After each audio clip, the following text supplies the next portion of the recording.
everyone, it's Cactus in Color, and today we're going to treat this day like an adventure because I, for some reason, decided to go to pickerwheel.com, chunk in all my fandoms. It gave me Yu-Gi-Oh! So I went to randompokemon.com and it gave me a random Pokemon, and I'm gonna turn those random Pokemon into duelist OCs for Yu-Gi-Oh! And so, I don't know why I thought this was a good idea, but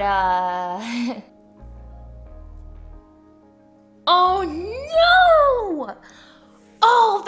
Oh my gosh! Oh my god. Okay. This is fine. It's fine. It's just a demon. It's nothing to worry about. It went about as well as expected. See, I always kind of thought that I wouldn't have to see the demon that haunts my dreams, that is named Mr. Rime, if I wasn't playing Sword and Shield, because it's probably appeared in my nightmares far too many times since then. So, considering I got probably the worst roll of my personal luck when rolling through a pool of hundreds to now over 1,000 Pokemon, Yeah, this isn't how I expected things to go. But I decided to make the most of it, and considering Mr. Rime has all of this demonic evil down deep inside of him, I decided to make a character that kind of fits that vibe. She's a little terror, and I completely knew from the start that I wanted to go Obelisk Blue with her. I wanted to make her a performer, the kind of one that's like in the spotlight and turns every duel into like a show, and kind of like the one that really loves attention, so she'll get over dramatic and she'll just be a super drama queen, and yes, that is the vibe that I wanted to go for. She's the one that if you step on her spotlight, she'll just have to fight you. And she might be short and unassuming, but your kneecaps are left unguarded, and she will go at them first. So I really wanted to go for like the exaggerated features because Mr. Rime has very interesting facial features, I guess I want to say. Especially something that I love is its eyes, and it might hold like the looks of a true demon within its eyes, but I decided that despite that evil, there's something kind of endearing about them. So that's one thing that I really wanted to be inspired by when it came to her face. And I know that, style-wise, Yu-Gi-Oh! GX seems to rarely stray away from its general style. So, when you have characters like Chumley, you kind of wonder, like, what it is that the character is going to provide with such exaggerated looks. Like, it's something really interesting and really different. And that's kind of the energy I wanted to go to here. Like, the kind of character that almost acts as, like, a different look to the usual style. And I thought that having her with this unique look would fit really well with her kind of, like, show-stopping energy. And I kind of like the idea that, like, whereas you have Chumley that's a bit of a shy character, she's not shy at all. At all. Like, her unique looks are her blessing, and they make her look even cooler. But this is my first time really using a lot of multiply layers, and I also decided to use overlay. So I kind of went over her with, like, an ice blue, and I ended up doing that with almost all of the Pokemon based off of their types when they became duelists, so it kind of worked, though, in some strange way. Ooh, okay. I'm a little excited for this one. I just drew a spider, but I'm still excited. I have a bias towards electric-type Pokemon.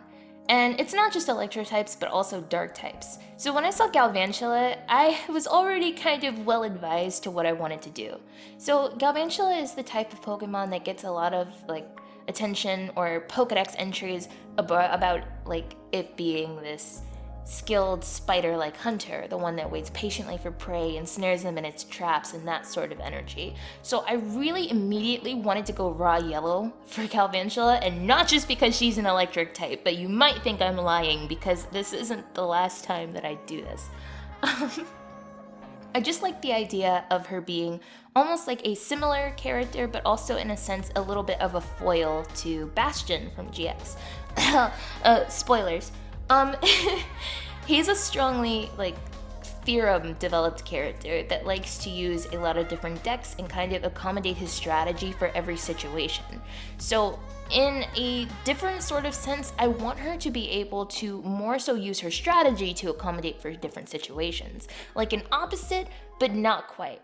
Because she won't be switching her decks or anything. She'll be sticking with one deck, analyzing it from top to bottom, and figuring out how to build this perfect deck in a sense that she can make it completely invincible in any way she chooses against specific decks that are designed to be her weakness in terms of play strategy. So she's going to focus on using a lot of trap cards and a lot of ways to completely cripple your deck against hers, specifically in the way she needs to keep your deck from becoming a strength against her own.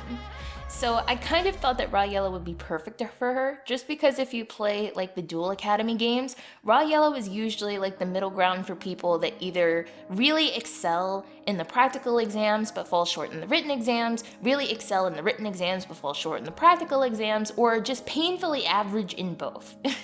So I really thought that would be neat for her to be extremely good at the time duel puzzles, to be really good at the written exam, but maybe fall a little bit short in the practical exam, because it's almost like she's developing this slow burner of a deck that's just building towards invincibility. So it's every time she does the practical exam, she gets a little closer to where she wants to be, but it's not quite enough to advance into Obelisk Blue.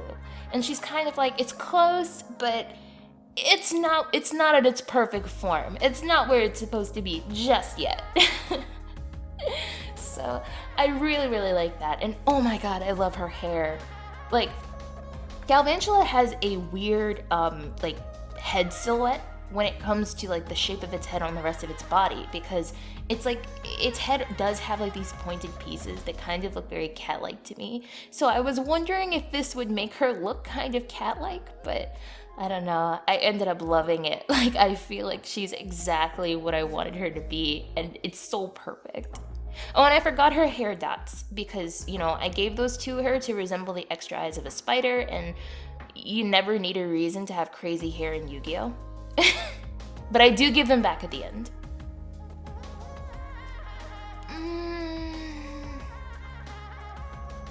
Okay. Alright. That's fine. This was a painfully average roll. And I mean that as to say it's okay. It's a decent roll. It's just that there's not a whole lot to do with the design aspects. So it's yeah, because it's how do you do this without having a design that looks kind of lazy?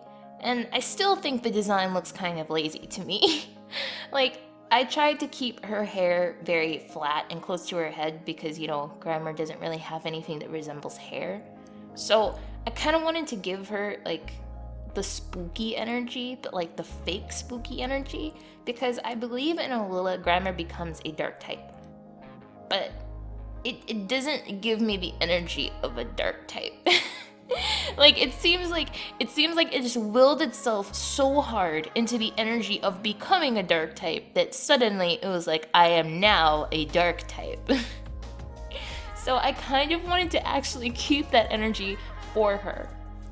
I feel like she sees herself as being so much more evil and terrifying than she actually is. And I feel even though she tries to make these advances to seem extremely scary, it just doesn't work. She's not scary at all, and she always ends up thwarting herself in the process.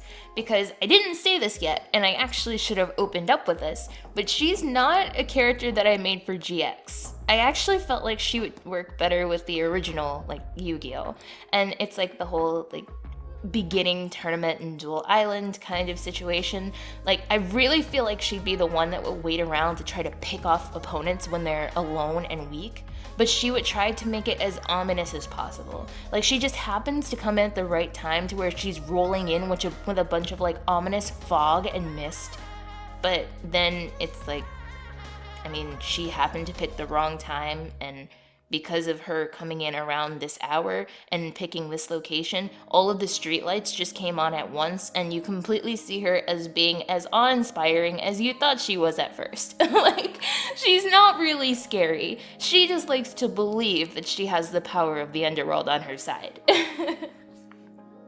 So I really wanted to try to sell this by making her look almost exaggerated with the dark circles and the shadow and the mask for like the mouth coloration on Grimer. I wanted to give her that sort of vibe. I mean, don't ask me what the white squares are. Grimer has the teeth like that, but since I was doing a mask for her, I was like, what are those white squares? I don't know, it looks cool enough. I mean, it'll work out. Don't even worry about it too much. Oh my gosh! Okay, alright. Oh, this is one of my favorite Pokemon of all time. This is I love it. Love. I wasn't lying. Luxray is literally my favorite Pokemon. Wait, it's probably not my favorite. Like, I feel almost like I'm insulting it by saying it's not my favorite, but I do want to say that it's one of my favorites because I mean, it's just so perfect. Like, it's been very near and dear to my heart since first seeing it in like the Sinnoh region games, and it just gives me so much joy. But it's so cool. But it's like, I kind of wanted to take in all of the forces of what Luxray is. Luxray was designed to be a very like sleuth-like character, a character that's able to like see things, basically have like an X-ray sight to locate objects and people and things like that. But in the Mystery Dungeon games and over on the Explorer games, Luxray was kind of almost like a tribal Pokemon. I mean, I think it was exactly a tribal Pokemon that resided in the Amp Plains. So when you went there, it kind of gave this energy of being this really strong leader character, and it was probably one of the boss battles that absolutely destroyed me the most when I first played the game.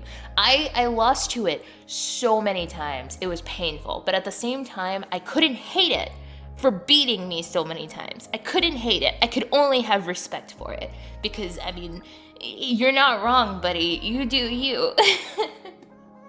But I loved the energy of it being so strong and powerful and commanding. Like this aura of, I would rather be your friend than be your enemy.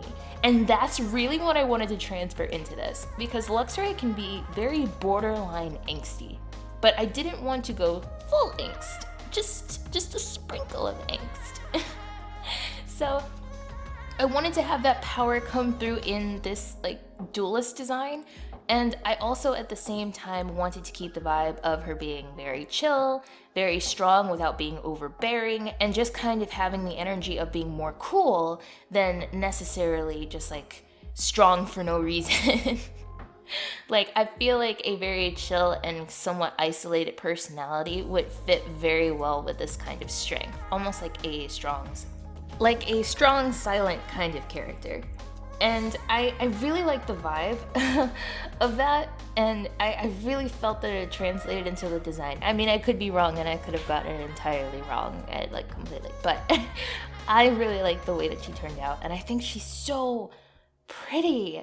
Like, she kind of makes me think of the transfer students that came in towards the later seasons of Yu-Gi-Oh! GX, like Hassleberry and the really, really pretty one with the crocodile that, I mean, God, I need to stop taking a small opportunity to gush about my husbands every time I do a video. I need to stop. But that aside, I really think that Raw Yellow fit her. And I think it's not even just like the average factor like I was saying before. I think it's more because she's a very straightforward duelist. She's all about trying to be as heavy hitting as possible and sometimes avoids the use of like spells and traps and being overly reliant on defense. And I think for that reason and her all-out style of play with very high attack points, it makes it a bit difficult for her to do well in the written exam because she's not always completely like savvy on all of the details of all of the card effects because, I mean, it's not something she needs to win.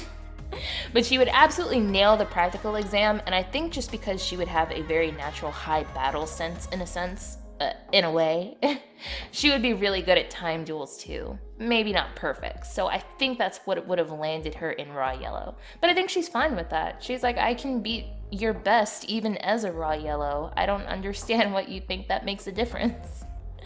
But I really love the confidence, and I love how she turned out, so I hope you like her too. Okay, so here's all the girls, and I really love how they turned out. I did add Galvantula's dots back, so fret not.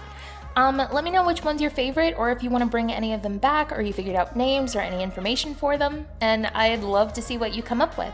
So if you like this video, you can like and subscribe if you want. I don't want to pressure you or anything, so thank you for watching. Bye!